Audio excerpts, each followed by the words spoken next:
Dear students, now we are going to see the course Signals and System. Under that, the topic is Discrete Time System Analysis using Discrete Time Fourier Transform.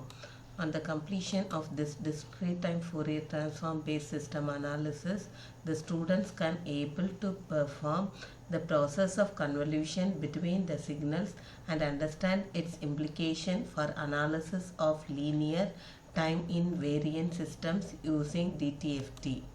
Impulse response: when the input to a discrete time system is a unit impulse del of n, then the output is called an impulse response of the system and is denoted by h of n. The impulse response small h of n is equal to the transfer function h of del of n. Here del of n is the input, h is the transfer function, and the small h of n is the system response or the impulse response. Determine the frequency response and impulse response of the following difference equation. The equation is given as y of n minus 1 by 6 y of n minus 1 minus 1 by 6 y of n minus 2 equal to x of n. Solution. So given equation is y of n minus 1 by 6 y of n minus 1 minus 1 by 6 y of n minus 2 equal to x of n. Apply the discrete Fourier transform on the above equation. So here first all the initial conditions are 0. So the equation becomes y of e power j omega minus 1 by 6 e power minus j omega and y of e power j omega minus 1 by 6 e power minus j 2 omega y of e power j omega equal to x of e power j omega. So the frequency response is the ratio of the system output to the input. So h of e power j omega is equal to y of e power j omega divided by x of e power j omega. Here in the above Fourier transform, we keep the y of e power j omega as common and cross multiply this x of e power j omega. So we are getting 1 divided by 1 minus 1 by 6 e power minus j omega minus 1 by 6 e power minus j 2 omega.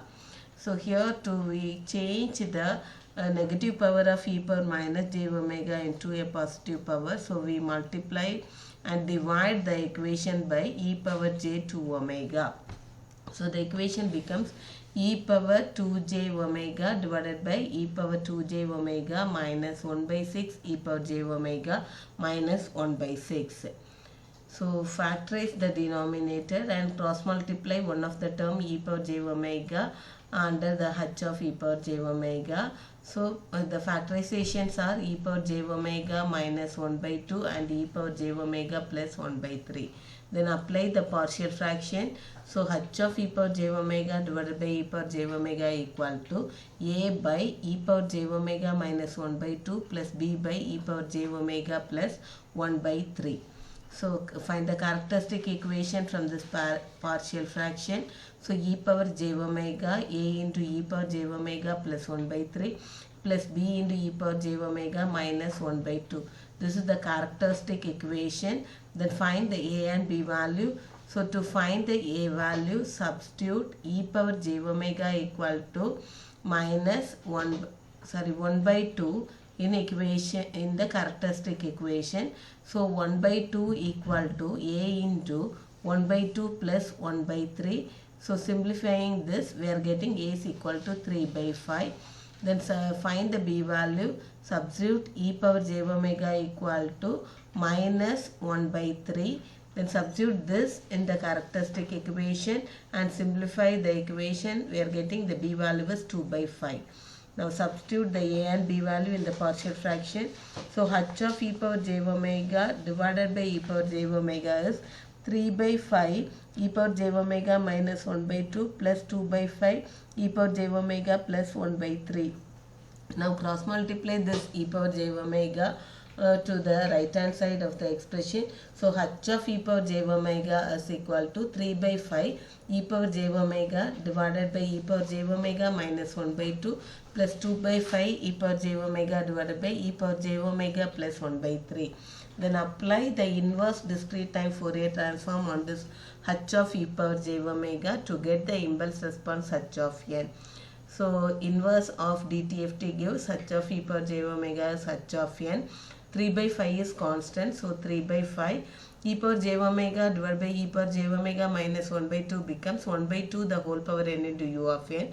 2 by 5 is constant and the second term become minus 1 by 3 the whole power n into u of n. Second problem, find the response of the system using discrete time Fourier transform. Here the system input and the impulse response are given. So h of n is 1 by 2 the whole power n into u of n and the x of n is 3 by 4 the whole power n into u of n. So first find the Fourier transform of h of n and x of n. So Fourier transformation of h of n is h of e power j omega, that is equal to 1 divided by 1 minus 1 by 2 e power minus j omega. X of e power j omega is 1 divided by 1 minus 3 by 4 e power minus j omega. The system output using convolution property is y of e power j omega equal to h of e power j omega into x of e power j omega. So substitute the y of h of e power j omega and x of e power j omega in equation y of e power j omega. So y of e power j omega becomes 1 divided by 1 minus 1 by 2 e power minus j omega into 1 divided by 1 minus 3 by 4 e power minus j omega. Simplify this, we are getting e power j 2 omega by e power j omega minus 1 by 2 into e power j omega minus 3 by 4.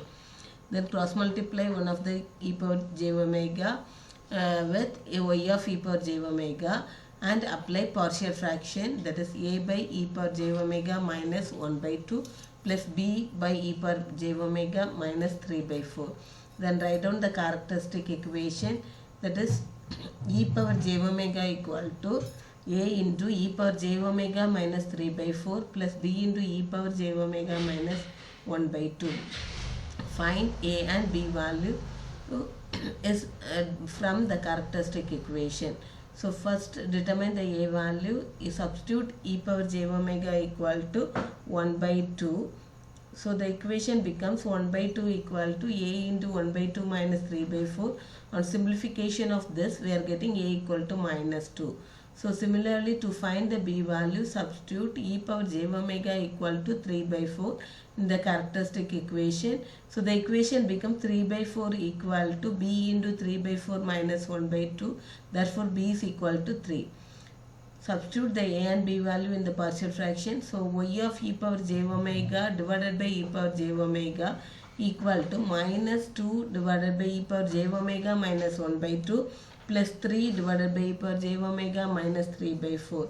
Now cross multiply this e power j omega to the numerator of the right hand side, so that term become y of e power j omega equal to minus 2 e power j omega divided by e power j omega minus 2 plus 3 e power j omega divided by e power j omega minus 3 by 4.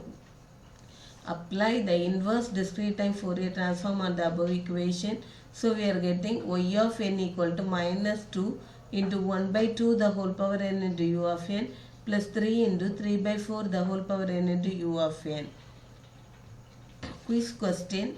Inverse discrete time Fourier transform, the limits of integral is defined between minus pi to plus pi because of the property as periodicity property. Thank you for watching.